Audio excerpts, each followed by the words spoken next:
Cigarette பிடிக்கிறவங்க, chain smoker, சாராயம் குடிக்கிறவங்க, அது ஒண்ணு நான் டீசென்டான வார்த்தையெல்லாம் சொல்ல முடியாது. சாராயம் குடிக்கிறவன் தான் மது பிரியர்ன்ற வார்த்தைலாம் யூஸ் பண்ண முடியாது.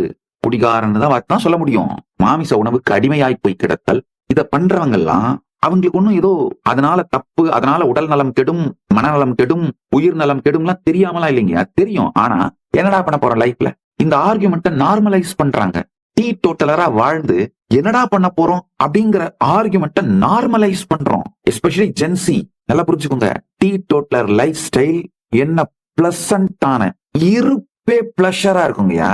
Celebrate being a human. ஏய் ஜென்சி, முதல்ல இத புரிஞ்சுக்கோங்கப்பா. ஃபர்ஸ்ட் ஸ்டெப்புங்க லைஃப்ல. Celebrate being a human. உங்களுக்குள் நிகழ்பவை அனைத்தையும் சாட்சியாக பார்க்க துவங்கினீர்களானால் கடந்த கால காயங்கள், அந்த காயங்கள் வலிகளாலே ஏற்படுகின்ற எதிர்காலத்தை பற்றிய பயம், இதெல்லாம் லேயர் பை லேயர் அப்படி உறிஞ்சு விழுந்துருங்கயா. முக்கியமான சத்தியத்தை புரிந்து கொள்ளுங்கள்.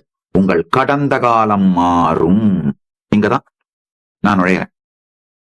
அசாத்தியமானது என்று நீங்கள் நினைப்பவற்றை சொல்லுவதும் அதை உங்களுக்கு சாத்தியமாக்குவதும் தான் என் வாழ்க்கையின் குறிக்கோள். உங்கள் எல்லா பிரச்சனைகளுக்கும் தீர்வுகளை பெற பகவான் நித்யானந்தரை கேளுங்கள். ஆஸ்க் நித்யானந்தா AI சேனலை சப்ஸ்கிரைப் செய்யுங்கள்.